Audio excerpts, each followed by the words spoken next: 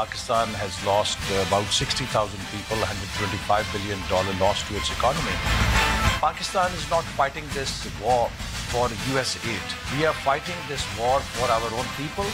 The red line would certainly be any unilateral action in Pakistan. Try to bully Pakistan or coerce Pakistan will be counterproductive.